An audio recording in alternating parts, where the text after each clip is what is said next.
Friends வணக்கம். இன்னைக்கு வந்து நம்ம பாசிப்பயிறு தோசை செய்யலாம். இன்னைக்கு டின்னருக்கு இதுதான் நான் செய்ய போகிறேன். இதுக்கு காலையில் ஆஃபீஸ் போகும்போதே நம்ம அரிசி 1.5 கப், 1/2 கப் முழுசாக இருக்கக்கூடிய பாசிப்பயிறு நம்ம ஊற வச்சுட்டு போயிட்டோம். இப்போ நல்லா ஊறிடுச்சு. இதை அரைச்சிக்கலாம். ஃப்ரெண்ட்ஸ், ஒரு மிக்சி ஜாரில் போட்டாச்சு. அது கூட வந்து 2 மிளகா, கொஞ்சமாக சீரகம் போட்டுக்கலாம். அரைக்கும் போதே உப்பும் கொஞ்சம் சேர்த்துக்கலாம். தேவையான அளவு உப்பு சேர்த்துட்டு தண்ணியும் கொஞ்சம் விட்டுக்கலாம். ஏன்னா புழுங்கல் அரிசி ஆனதுனால கொஞ்சம் தண்ணி எடுக்கும். இதை நல்லா அரைச்சிக்கலாம் நம்ம தோசை பதத்துக்கு.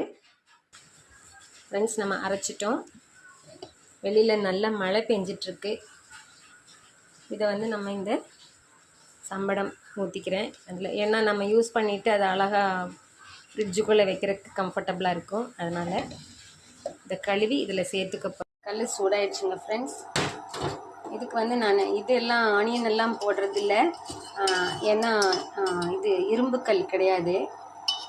ஸோ இப்படி போட்டுட்டு இந்த உடன் இது இருக்குது பார்த்தீங்களா, இதை வச்சு அப்படியே வந்து நான் ஈவனாக தேய்ச்சி விட்டுருவேன். அப்புறம் அது மேலேயே வந்து நம்ம தோசை ஊற்றிக்குவோம்.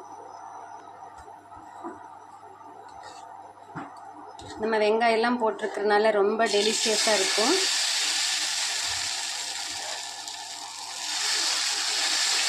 இதை பரப்பி விட்டுட்டு இதுக்கு மேலே வந்து நம்ம எண்ணெய் ஊற்றிக்கலாம்.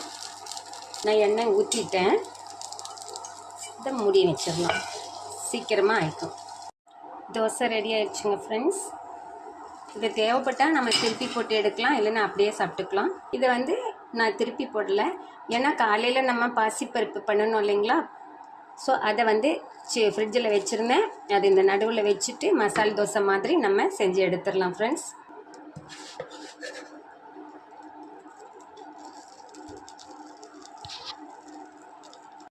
நம்ம தோசைக்குள்ளேயே வந்து அந்த பாசிப்பருப்பை வச்சுருக்கிறனால தொட்டுக்க தனியாக சைட் டிஷ் எதுவும் பண்ணலை. இதே அப்படி நம்ம யூஸ் பண்ணிக்கலாம்.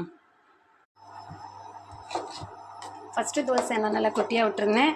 இது கொஞ்சம் அதிக அளவுக்கு நம்ம பரப்பலாம். கொஞ்சம் தண்ணியும் கலந்துட்டேன் நான் அந்த மாவில், ரொம்ப கெட்டியாக இருந்தனால. சாரி ஃப்ரெண்ட்ஸ், கீழே மேலே ஊற்றுறேன். கொஞ்சம் வீக்கு தோசை பரப்புறதில்ல, ரவுண்டாக வர மாட்டேங்குது. போட்டுக்கேன்.